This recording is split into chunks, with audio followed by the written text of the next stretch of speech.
Hola, hola, hola, hola, hola. Gracias por conectarte, gracias por acompañarnos en Debatible por las redes sociales de Diario 24 horas, como todos los viernes, de 11 a 12 del día, por esta misma ventana, por supuesto, por nuestro X, antes Twitter, que nos está viendo mucha gente. Envíanos tus preguntas, envíanos tus comentarios sobre lo que te interesa y sobre todo preguntarle a nuestros analistas qué está pasando. Esta semana, bueno, pues ya pasó un poco la cruda de la elección judicial, se calmó un poco las aguas, empezamos a ver con más claridad qué está sucediendo y hacia dónde vamos. Entonces, bueno, pues ahora vamos a ver de qué trata, quién quedó y hacia dónde tiene que caminar o hacia dónde va a caminar nueva corte, esta nueva Suprema Corte de Justicia de la Nación. Nos acompaña en la mesa Jessica Corral Urbina, ella es politóloga. Jessica, bienvenida a Debatible. Muchas gracias, Emanuel, un gusto. Además, bueno, pues también nos acompaña el doctor Fabián Bonilla. El doctor Fabián Bonilla es doctor en sociología, él es académico de la UNAM. ¿Cómo estás, doctor? Bienvenido a la mesa de Debatible. Hola, ¿qué tal? Buenos días. Gracias por la invitación. Bueno, pues se empieza a ver ya más claro, empieza a pasar la cruda, empezamos a como que a respirar y a calmarse un poco las aguas. Por lo menos no sabemos qué va a pasar, pero empezamos a tener más luz, ya se queda conformada la corte. ¿Cuál es tu primer comentario, Jessica? ¿Hacia dónde vamos en materia de justicia en México? Gracias, Emanuel. Pues creo que esta elección nos deja muchas lecciones. Para empezar, creo que reconocer que claro que necesitábamos una reforma judicial, pero después de este ejercicio no sé si de esta forma. Creo que por empezar, los datos de la participación ciudadana, que fue solamente el 13%. Y de ese 13%, el 77% de los votos fueron válidos, el 10% fueron nulos, que fueron muchísimos comparado con otras elecciones. Y hay otro dato bien interesante del que creo que no se ha hablado tanto, y es que el 12% hubo recuadros no utilizados. Y esto significa que pues esta elección sabemos que fue compleja, no solamente por las situaciones en las que se organizó, de que no había la misma cantidad de casillas, sino que también había un reto en las boletas que se recibieron. Cada persona recibió al menos 6 boletas solamente para la elección federal.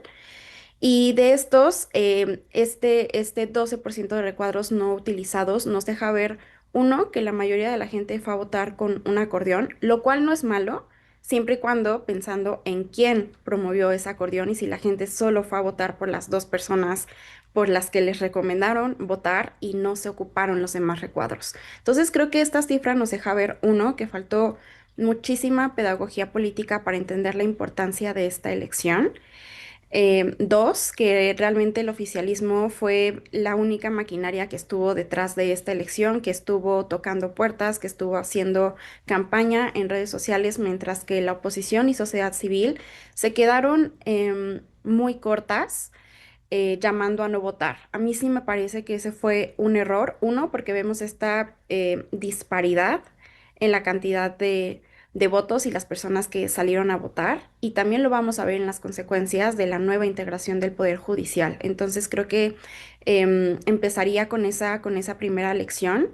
Que toca preparar mucho para el 2027, que nos toca entender mucho más del Poder Judicial, que creo que es algo muy complejo.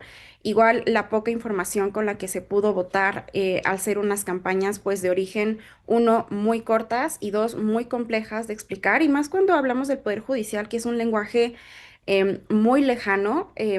Si te soy sincera, yo como politóloga me empecé a informar una semana antes realmente que nos pusimos a checar perfil por perfil, y dije, híjole, es que nadie está hablando con lenguaje ciudadano realmente, pero también te pones a pensar en el reto de, bueno, ¿qué tanto se puede explicar con lenguaje ciudadano las atribuciones de cada uno de estos cargos y lo que quieren hacer estas personas que en realidad son abogadas y que no han salido a las calles y que ven la justicia desde algo muy de escritorio, que también creo que es un problema de fondo y que esperaría que al menos con esta elección pueda un poco corregirse, que la justicia ya no se vea desde estos pues grandes atriles muy lejanos, sino que realmente esto pueda acercar más la justicia a la gente, aunque la verdad es que no estoy segura de que eso vaya a pasar, pero empezaría con eso.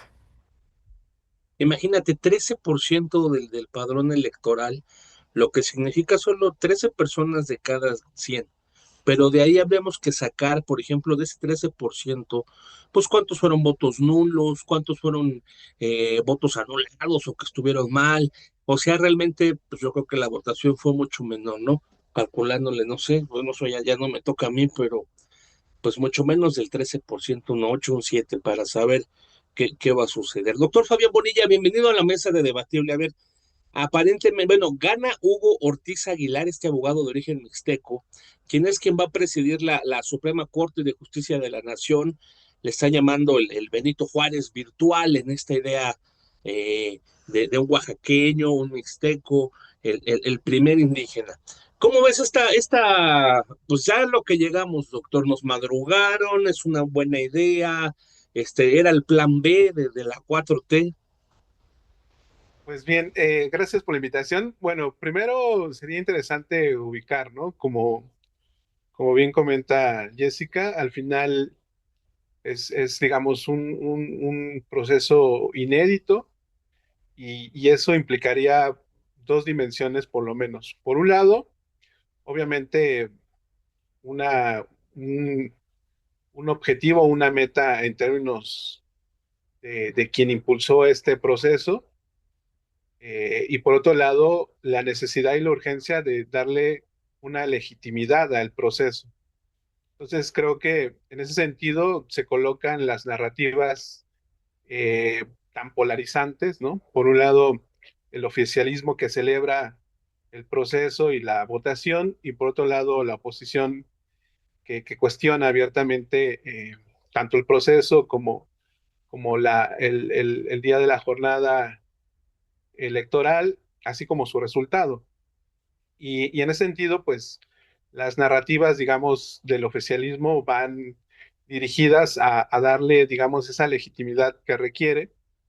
Y qué mejor momento para darle, digamos, entrada, por un lado, a la narrativa de lo popular, digamos, este anclaje que la cuarta T ha buscado de colocarse en el ámbito de lo que sería los intereses del pueblo, y por otro, pues solamente una figura fundacional como es Benito Juárez, ¿no? Al final, ese es uno de los grandes problemas que tenemos en el contexto nacional, que colocamos, digamos, las identidades múltiples, las identidades diferenciadas en el mismo saco, ¿no? Entonces, da lo mismo si es una persona originaria de New Sabi, que es, digamos, la autodenominación de lo que se conoce como el pueblo mixteco, porque al final todas las denominaciones que utilizamos en términos oficiales responden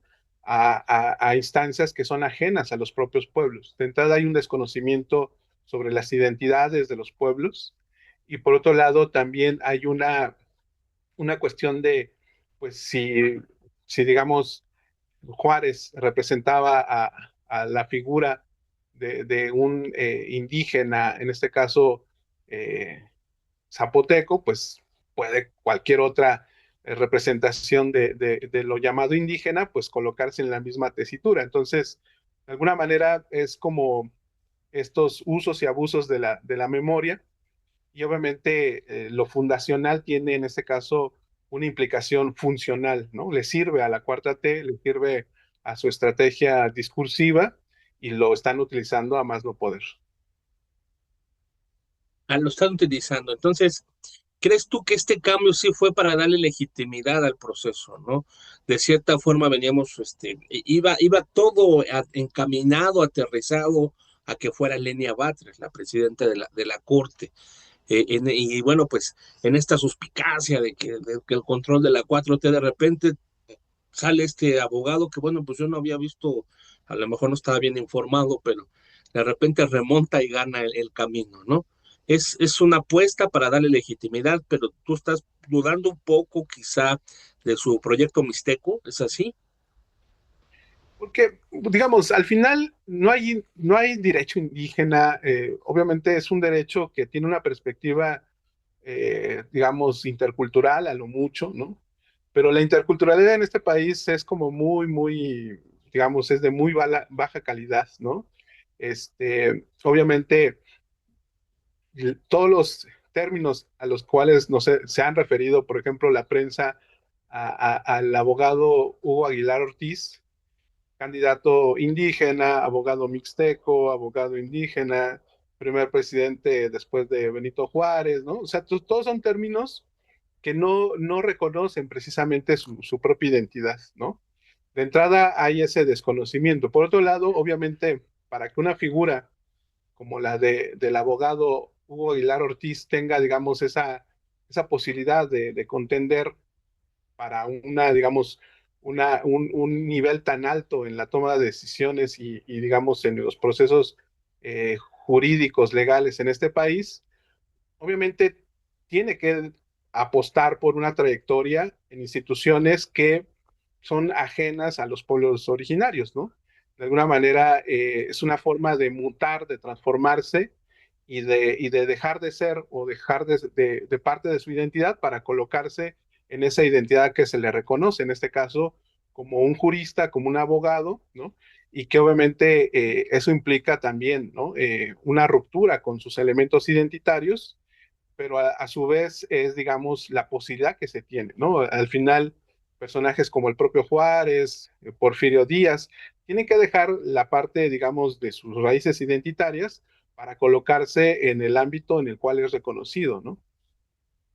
Jessica Corral, a ver, parecía examen de la UNAM, tantas preguntas, tantas hojas, tantas que había que llenar. ¿En qué resultó el tema de los acordeones? Finalmente vimos que también trataron de legitimarlo, legitimizarlo. eh, Salió el expresidente Andrés Manuel López Obrador, por ahí se mostraron algunas fotos con su acordeón, salió el esposo de la presidenta Claudia Sheinbaum con su acordeón, salieron muchos adultos mayores con su acordeón. ¿En qué resultó este tema? Entendiendo que, como dices, bueno, pues nos faltó un poco como de transformarlo más a la ciudadanía. Pues parecía examen de la UNAM, ¿no? La votación de esta elección judicial, muchísimas preguntas, muchísimas dudas. Te llegaba el momento que yo me imagino que te confundías. Sí, y también la cantidad de boletas. Fue una elección de muchos puestos y de gran relevancia. Y creo que es ahí donde pues es un poco está el reto, uno no solamente desde las candidaturas, sino también desde quienes podían difundir esta elección. Creo que en ese sentido, el INE hizo un gran esfuerzo en tener esta plataforma de Conóceles. Creo que hay un poco, no había tanta información de las candidaturas, ni tampoco había de todos, porque es más que nada un ejercicio de voluntad, de que si la persona candidata pone toda esa información, pues ahí la vas a encontrar. Y creo que parte de esta poca difusión y también del poco alcance de las campañas, realmente las campañas que conocimos fueron quienes tenían recursos para hacer esas campañas, quienes podían acceder a espacios en medios de comunicación. Y eso lo puedes notar ya en los resultados que están publicados en el INE, que la persona, Lenia, por ejemplo, más de 5 millones de votos, mientras que la última persona en la lista tuvo alrededor de 250,000 votos. Entonces es una diferencia abismal, y también que pues tiene que ver con estos recursos que invirtieron en sus campañas y creo que también parte de eso está relacionado con estos acordeones. Cada facción de Morena parecía que tenía su acordeón y también pues de manera muy local las personas a las que estaban impulsando y a quienes querían en el poder. Y es aquí un poco también retomando el comentario que hacía hace un momento que me pareció pues bastante lamentable de la oposición que tampoco se impulsaran perfiles que valían la pena, porque creo que hay que ver esta elección con muchos matices. Así como por un lado teníamos a perfiles como Lenia Batres o Yasmín Esquivel, que pues las dos quedaron y sabemos que no tienen la mejor reputación en el Poder Judicial. También había otras candidaturas que valía la pena impulsar y que no quedaron por recursos de campaña, también porque no fueron impulsados por ningún otro grupo que pudiera apoyarles en acordeones. Y creo que esa es la lección que queda para 2027, que estos acordeones no sean solamente por parte del oficialismo. Realmente sí creo que no hay otra forma de votar porque la persona ciudadana promedio no tiene chance de ponerse a revisar los 47 votos que al menos va a ejercer para una elección, ¿no? O sea, si luego ni siquiera para la presidencia, que son 4 o 5 personas salen a votar, pues ahora pensar en votar a 47 personas en boletas con muchísimos recuadros que van por números, es algo muy complejo. Entonces sí creo que los acordeones sirven, pero creo que cuando están respaldados con candidaturas que tienen experiencia con qué defenderse, también creo que es importante aquí reconocer la participación de grupos históricamente discriminados, como ya lo discutíamos hace rato con la persona que va a presidir la corte. Yo creo que el reconocimiento de esa participación siempre es importante, pero pues ver cómo se van a utilizar esos espacios y también con qué tipo de perspectivas. Entonces sí, o sea, esos acordeones sí creo que fueron confundidos con clientelismo y creo que está esa línea muy delgada de qué tanto te puede ayudar un instrumento y qué tanto se está confundiendo con clientelismo para que la persona ciudadana realmente vote con información, no solamente porque le dijeron estos números son los buenos, sí que se sepa que hay detrás de esas personas que al final van a estar en el poder. Decía una persona mayor, la mayoría de la gente me imagino lo vio en las redes sociales, pues yo me llevo las boletas en mi casa, allá en lo que les entiendo, en lo que las tacho y al rato regreso y hasta en chunga, en meme. Pero ¿cuál es el riesgo, doctor, de una elección?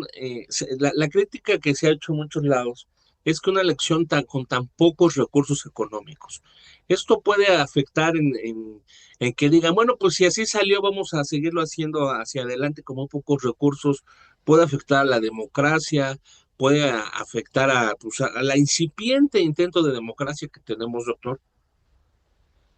Pues de entrada, ya por parte del oficialismo, al parecer como quedaron satisfechos porque dicen que no van a proponer o gestionar algún cambio para el proceso electoral del 2027. Entonces, al parecer para ellos queda, pues, digamos, queda con las condiciones aprovechables.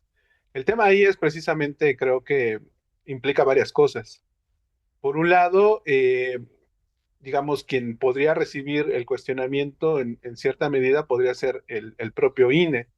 Entonces estamos en un momento donde los poderes autónomos han sido cuestionados y no estaría de más pensar que si sigue, digamos, esta tensión y este conflicto, buena parte de ello se descargue en abrir un cuestionamiento directo al INE.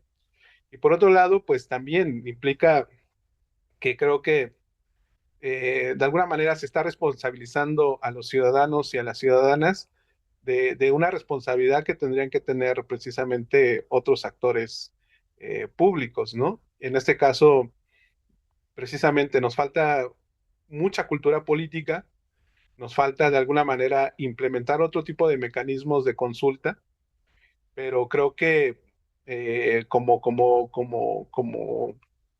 propuesta está como muy, digamos, muy limitada precisamente a ámbitos que todavía no son del reconocimiento o de la apropiación de la ciudadanía.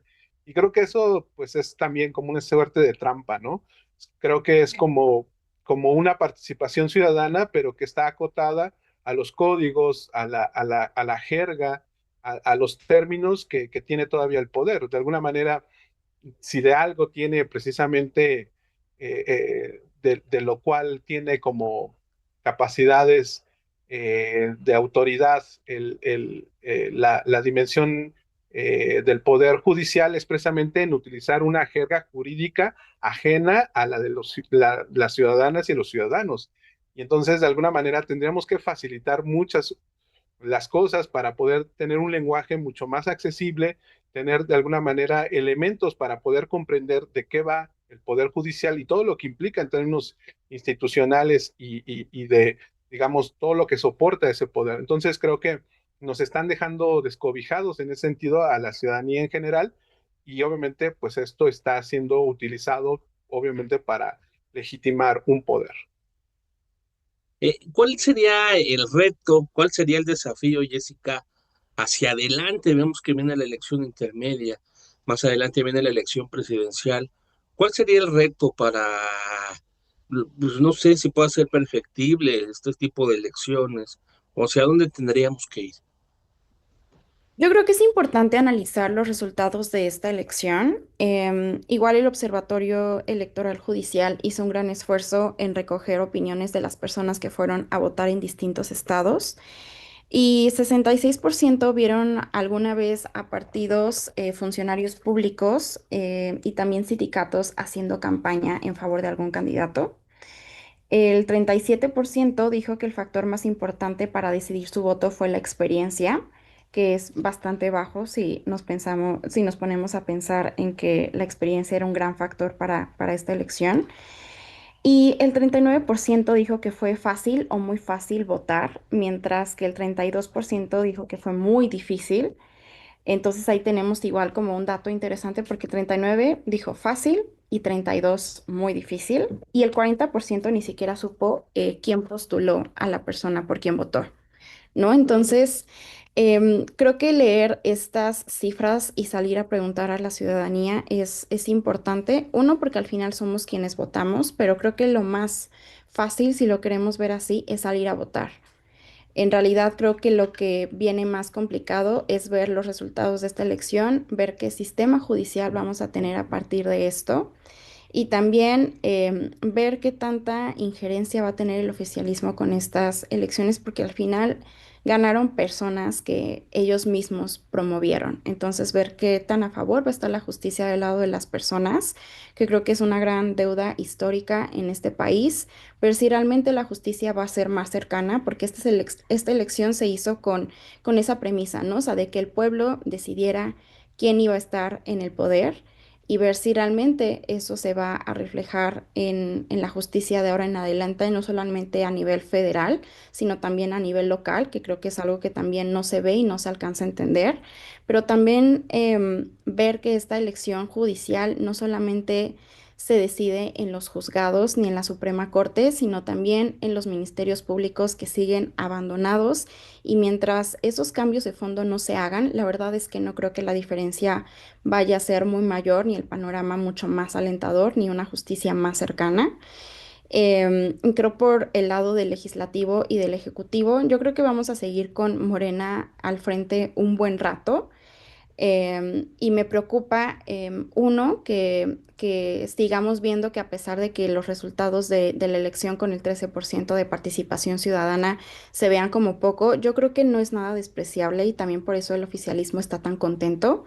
Creo que tener el 13% de poder en movilización en una elección federal que tuvo muy poca información es bastante reconocible. Entonces, seguir viendo pues cómo se mueve esto y también cómo está la oposición construyendo pues ciudadanía que salga a votar, a participar y también cómo desde sociedad civil estamos promoviendo e informando de estos procesos. Creo que siguen siendo muy lejanos, creo que el lenguaje sigue también siendo un reto y creo que también la calidad de las legislaturas y de las candidaturas, perdón, sigue dejando mucho que desear. Yo creo que siempre es importante ver con matices, pero sí creo que cuando vemos resultados, vemos que sigue ganando la persona que tiene más dinero, que también tiene más grupos apoyándoles y no necesariamente por las agendas de derecho que estén impulsando. Ese es el punto. ¿Para quién debe de ser la justicia? La idea es mejorar, la idea es avanzar, la idea no es estancarnos, ¿no? Que la justicia sea para todos, no para quien tenga más poder, esté más cerca del gobierno, quien tenga más dinero. Es parte de la idea, ¿no, Jessica? Doctor, ¿hacia dónde debemos de ir y hacia dónde debe de ir este sistema que entiendo pues es muy perfectible todavía en esta democracia tan incipiente, en pañales, y hacia dónde debemos de caminar, doctor? Pues sí, es una pregunta complicada, pues, pero creo que en mi caso, pensando precisamente que llega un personaje como el abogado Hugo Aguilar, ¿no? Como una persona de una cultura originaria y que de alguna manera, pues eso es lo que le da como legitimidad frente a buena parte de la población de nuestro país. Creo que podríamos pensarlo en una oportunidad, ¿no? Creo que en buena medida la idea también estereotipada de un juez es aquella como una persona que está ajena a las problemáticas, digamos, cotidianas de una persona de a pie, ¿no? De pronto es muy complicado pensar que un juez pueda ponerse en los zapatos de una persona, digamos, de bajos recursos, o que de alguna manera, como bien comentaba Jessica, una persona históricamente discriminada o parte de un grupo históricamente discriminado. Entonces creo que esta es una posibilidad, o sea, a lo mejor, ¿no? Ese sería desde mi punto de vista, como una esperanza pensar que alguien que ha visto la marginación, que ha vivido en carne propia la discriminación, que ha tenido que cambiar para poder de alguna manera ser parte de un poder institucional o de un poder político, pues podría tener quizás, ¿no? Un poquito de empatía, un poquito de una forma distinta de entender las propias leyes, una forma distinta de entender lo que implicaría la justicia en términos históricos, ¿no? Creo que esa es una posibilidad, una oportunidad. Me gustaría que así fuese, pero obviamente es más mi deseo que una realidad, ¿no? Pues vamos a estar pendiente de Hugo Aguilar Ortiz, este abogado que ahora está encendiendo los focos de todos lados. De repente, pues resulta que es el nuevo personaje, el nuevo foco en México, ¿no? Tú tienes información de él, quién es, realmente era indígena, de dónde viene este doctor. Sí, él de alguna manera tiene su origen es en New Sabi, que digamos históricamente, oficialmente se le conoce como Mixteca, pero digamos la autodenominación es New Sabi, el pueblo de la lluvia. Él viene de un distrito que es el de Tlaxiaco.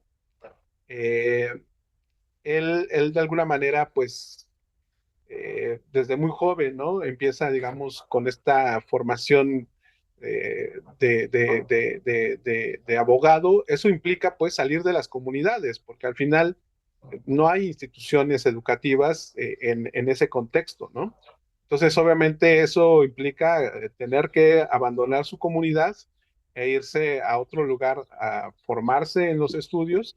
Él, de alguna manera, yo empiezo a identificarlo como parte, digamos, de los suplentes que fueron asesores en los diálogos de San Andrés Larrainzar y que después se convirtió en esta parte de la reforma constitucional del 2001, asesor, digamos, o parte de ese grupo de asesores que tenía el EZLN, pero no, él de alguna manera no era como un asesor oficial, ¿no? Sino que era parte de ese grupo.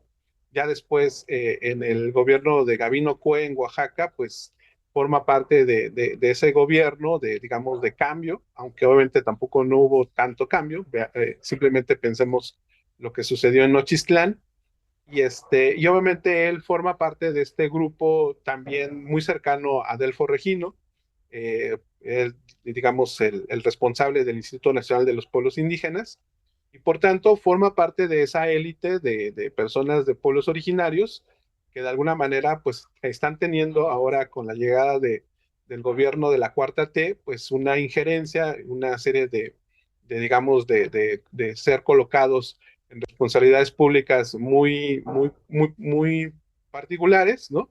Y que obviamente, pues, de alguna manera responden también a esas fidelidades partidarias o de grupo. Jessica, ¿con qué cierras? ¿Qué subrayas? Que esta elección es un gran aprendizaje tanto para el oficialismo, que ya una vez más no va a tener pretextos para decir, uno, que la justicia no es cercana a la gente, y dos, que las personas que quedaron son personas que ellos mismos promovieron y de quienes esperaríamos un ejercicio ejemplar y verdadera justicia, una justicia que ya no se pague y sea solamente para la gente rica, sino que llegue de verdad a quienes menos tienen y llevan buscando justicia por años.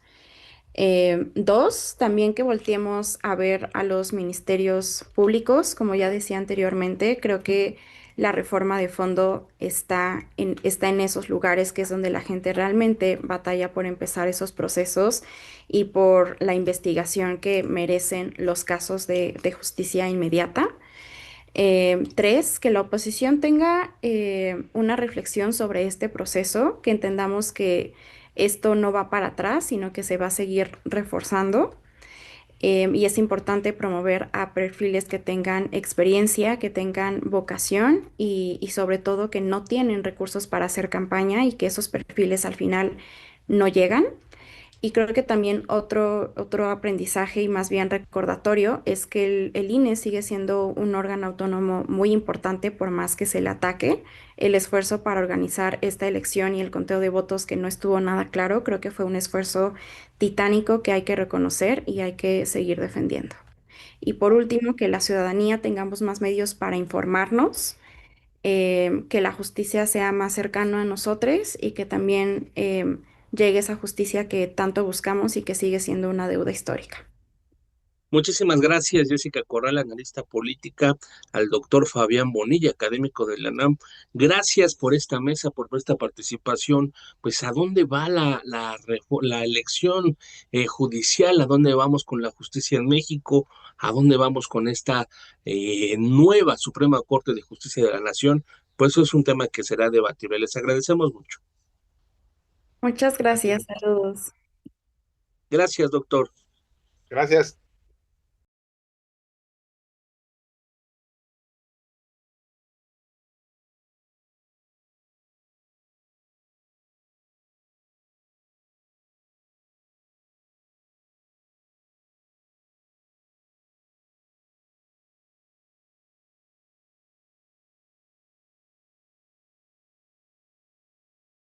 Bienvenido a 24 horas, a la mesa de debatible. Un gustazo saludarte, ¿cómo estás? Oye, bueno, pues ayer el Supremo de Estados Unidos le dice que no a México en esta demanda que presentó entonces Marcelo Ebrard para acusar a las empresas que venden armas en los Estados Unidos hacia nuestro país de ser parte de fomentar esta violencia, de fomentar todo este fenómeno del narcotráfico. Dice Estados Unidos que no tiene nada que ver, que no los puede sancionar, y luego dice pero que vamos, más adelante envía un extraño comunicado, me parece que es el Departamento de Estado que dice, pero vamos a seguir trabajando con México para frenar las drogas. Sí, bueno, esta decisión no fue una gran sorpresa, hay que decir eso. Creo que la demanda que lo hace México, el gobierno de México, que hace esta demanda desde 2021 contra varias empresas que fabrican armas de fuego, que venden armas de fuego y que lo trasladan armas de fuego.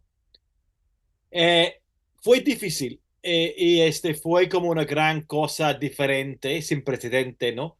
Entrar cortes en Estados Unidos, el gobierno mexicano contra estos grandes empresas ahí, argumentando que son cómplices y tienen negligencia en este tráfico de armas. Entonces, ¿qué es el tráfico de armas? Son más de 200,000 armas de fuego cada año que va de Estados Unidos a México.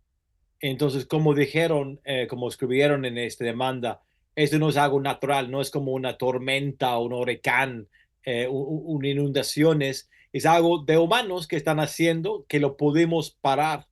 Este río de hierro de bien de armas de fuego de Estados Unidos de México. Pero bueno, la demanda lo quitaron para dos razones principales. Uno fue, hay que hablar de jurisdicción, como un gobierno de otro país puede demandar sobre algo pasando en otro país allá en Estados Unidos. Eso es que argumentan en la defensa. La segunda es que lo tienen, hay un cabildeo tan fuerte en Estados Unidos de las empresas de armas. No tienen tanto billete realmente en comparación con empresas como de tecnología, de autos y esto, pero tienen un cabildeo súper eficaz. Y ellos lo tienen una ley que consiguieron tener una ley ahí en 2005 que se llaman placa. Y placa es protección de las empresas que venden armas, tiene su propia ley de protegerlos y dice, nosotros vendemos armas y si pues matas con ellos no es culpa de nosotros. Entonces fue difícil. Esta demanda aguantó 4 años casi 4 años en los cortes. Creo que no fue un fracaso completo porque esta aumenta mucho la conciencia de la gente en los dos lados de la frontera que existe esta río de hierro de armas y hay que hacer algo sobre esto. ¿De qué tamaño es el mercado de las armas? Dices que 200,000 anuales, este Río de Hierro pasa, pero ¿tenemos alguna estadística?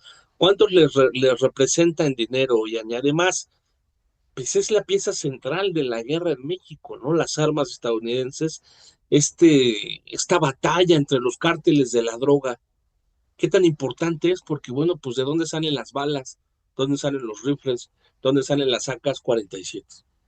Sí, mira, tenemos diferentes cifras sobre esto que sabemos y que especulamos.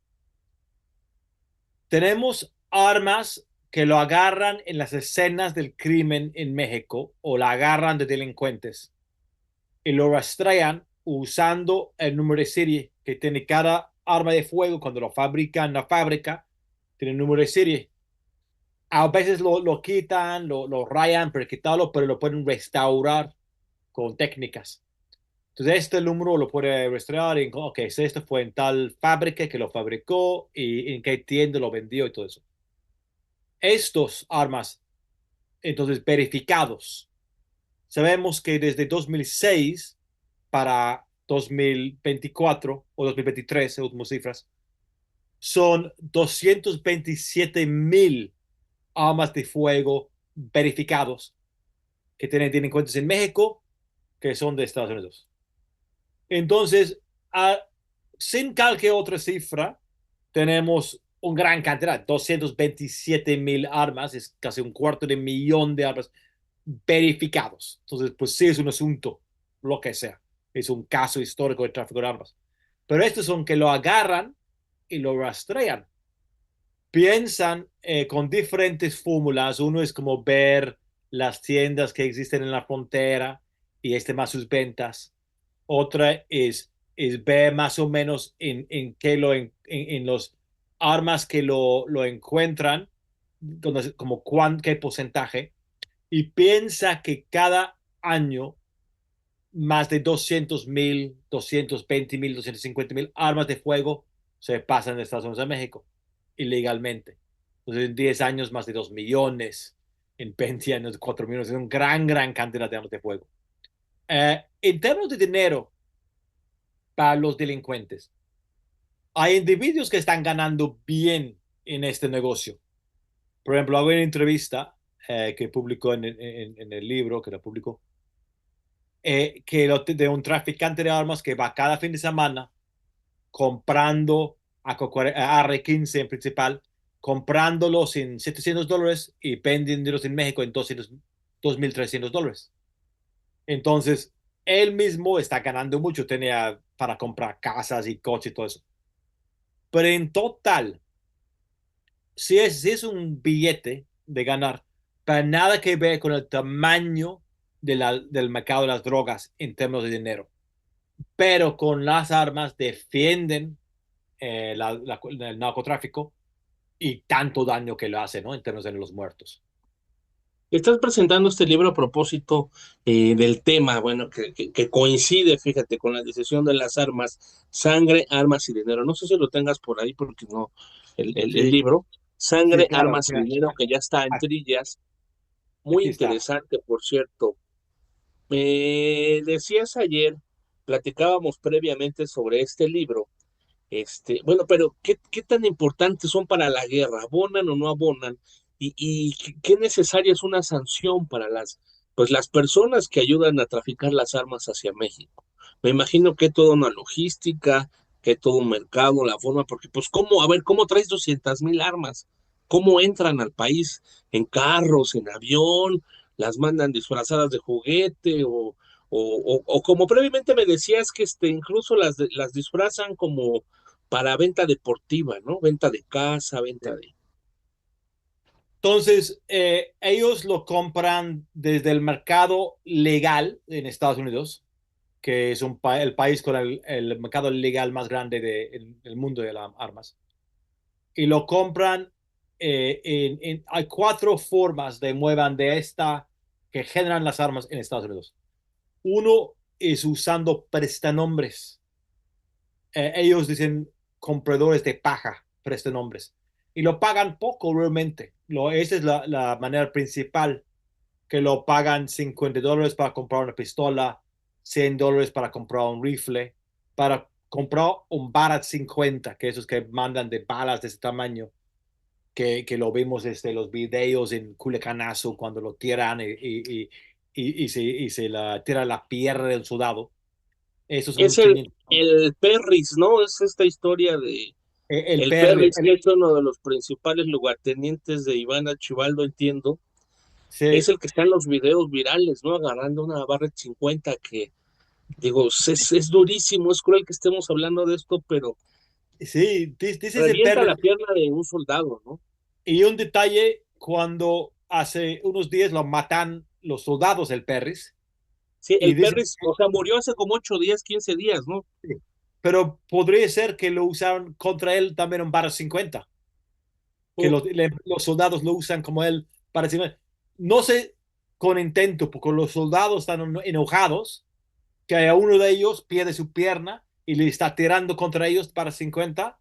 Entonces no sé, vamos a usar también contra él un Bar 50, pero lo usan contra él. Pero sí imagínate, ¿no? Como los policías, si la gente está en contra de tener los militares en la calle, pero si quieres quitar militares de la calle, ¿cómo las policías van a tratar con delincuentes que tienen Barrett 50, AK-47, AR-15, en el granadas? Barrett 50 es el conocido también como el tirahelicópteros.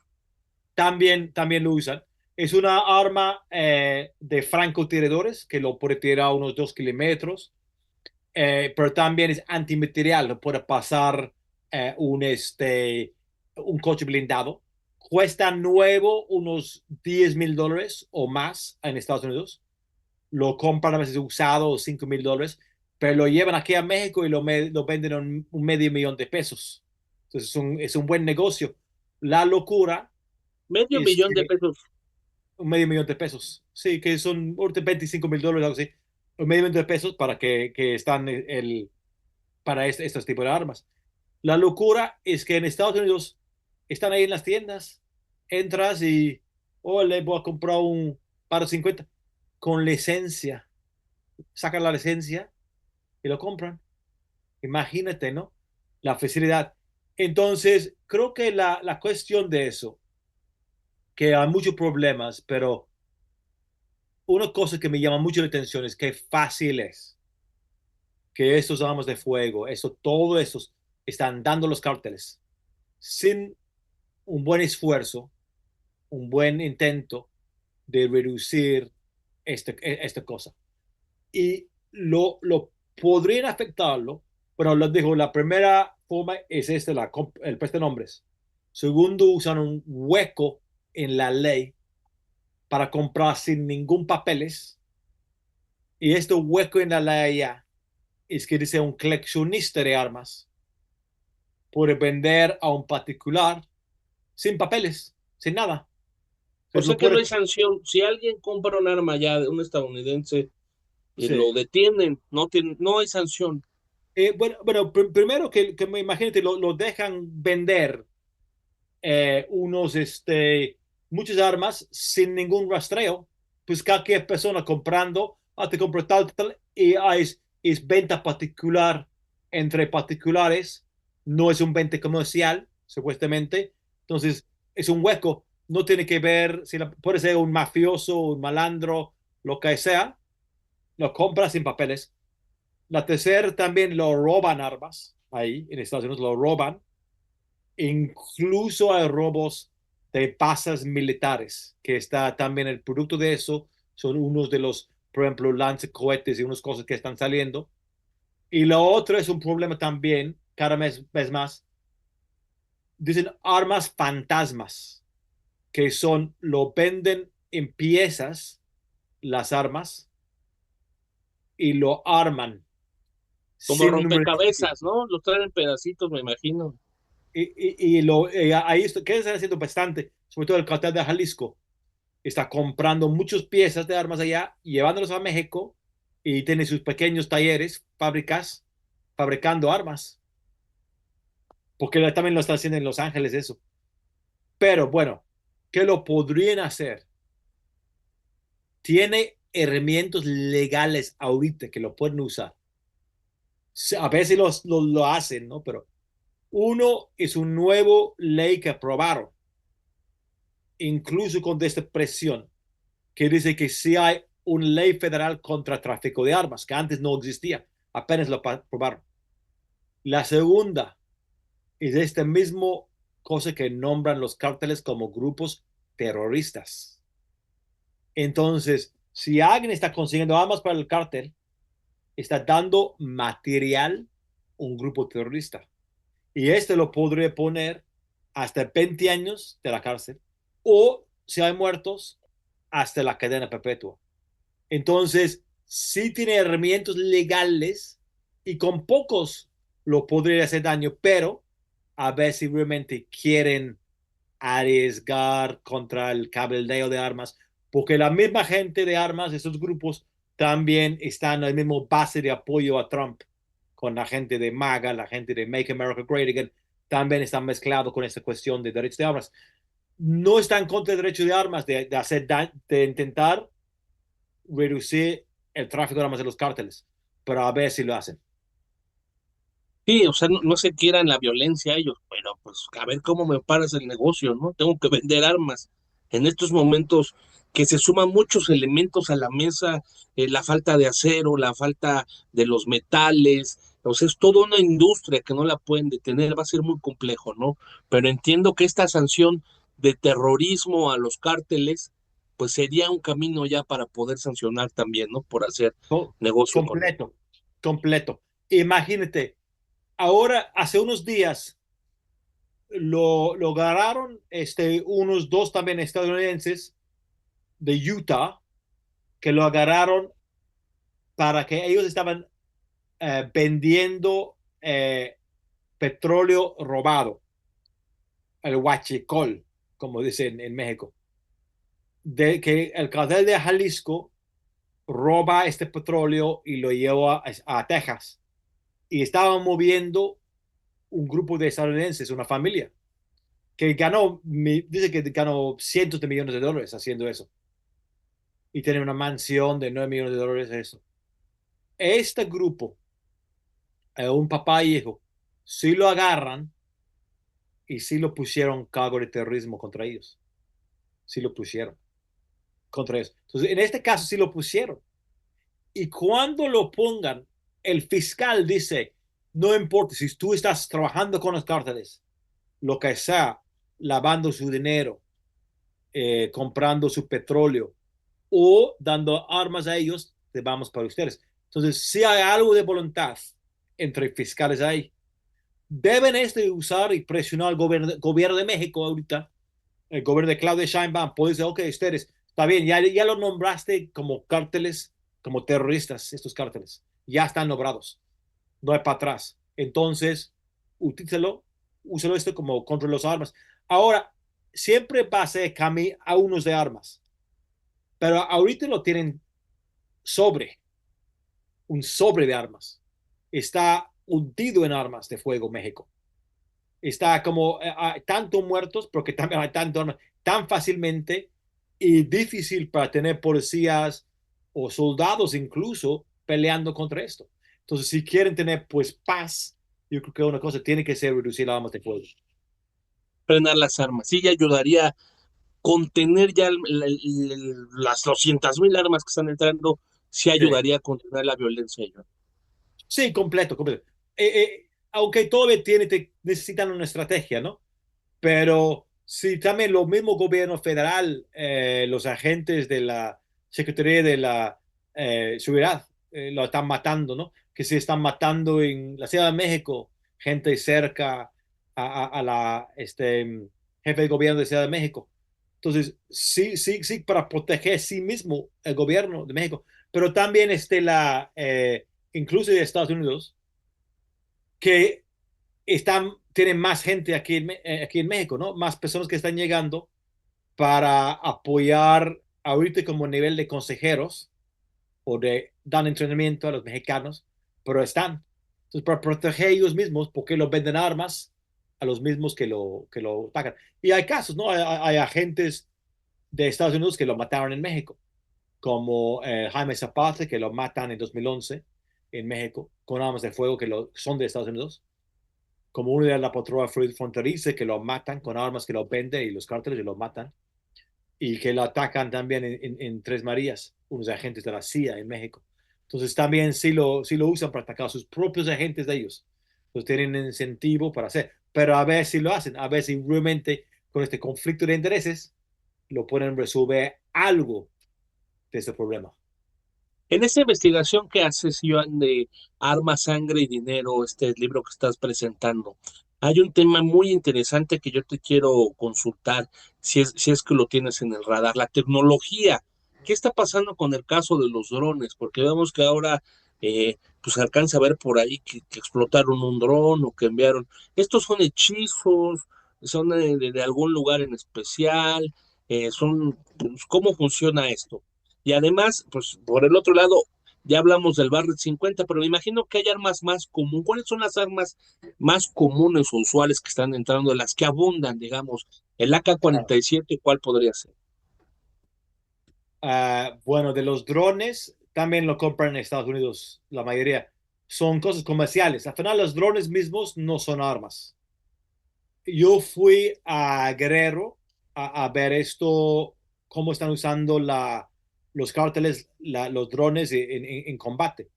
Fui a un pueblo ahí, Tecpan de Galeana, y fui a pueblos que ha sido atacado por drones. A un conflicto ahí que está la familia michoacana, que está entrando peleando contra grupos locales y están tirando.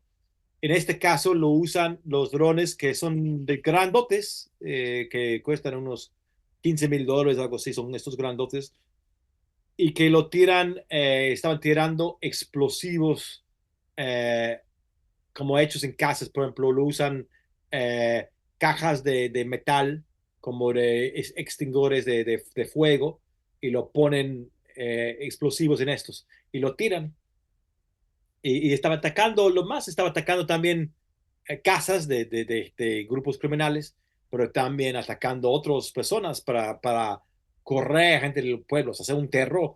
Y la gente en los pueblitos ahí, tanto terror que como están ahí durmiendo y escuchan drones, escuchan un ruido.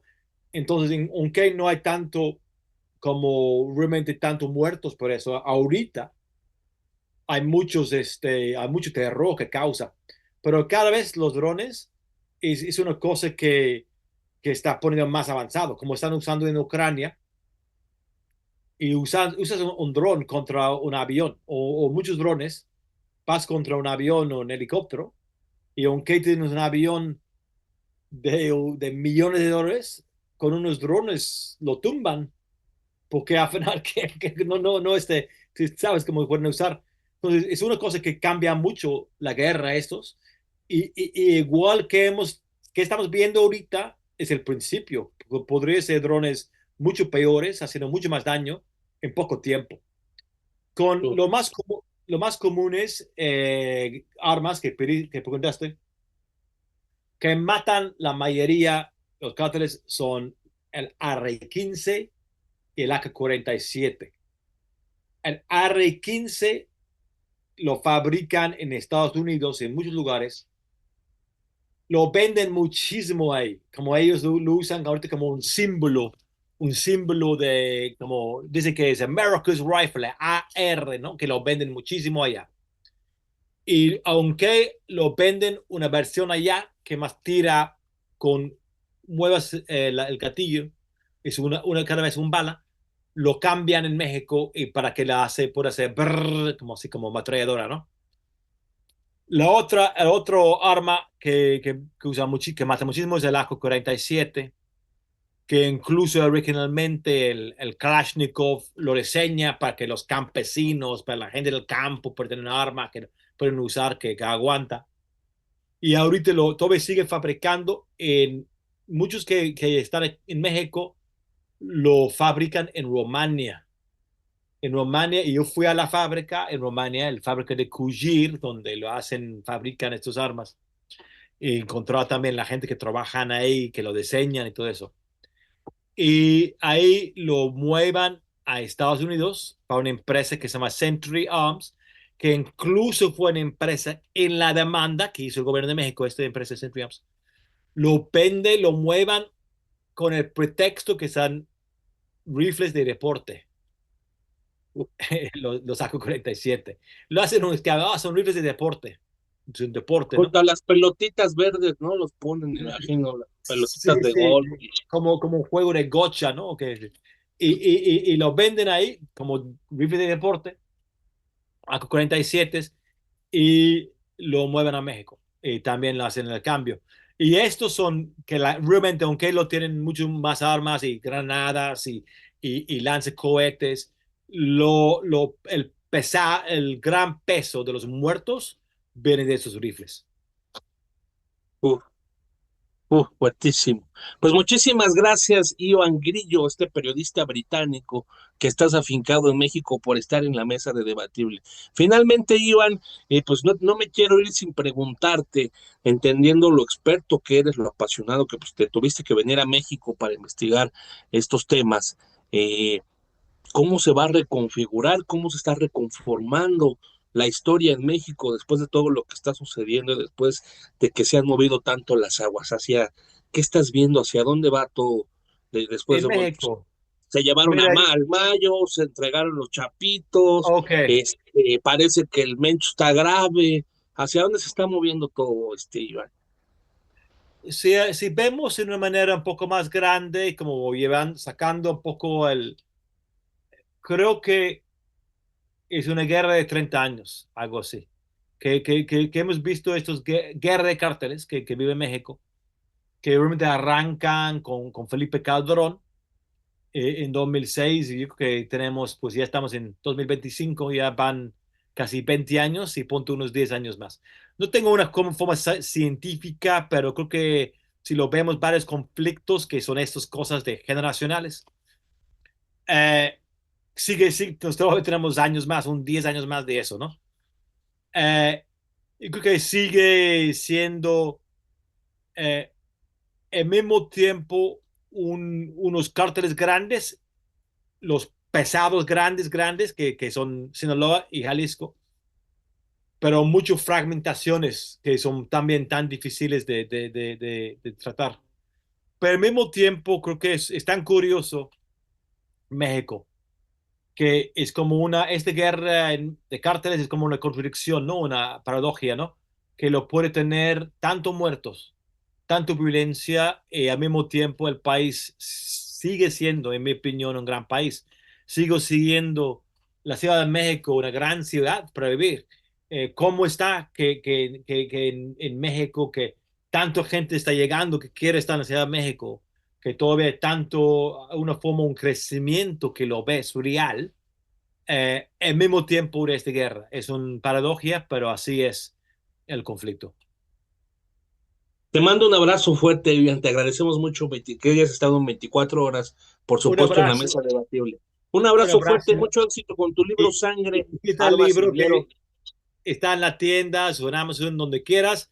Y un abrazo.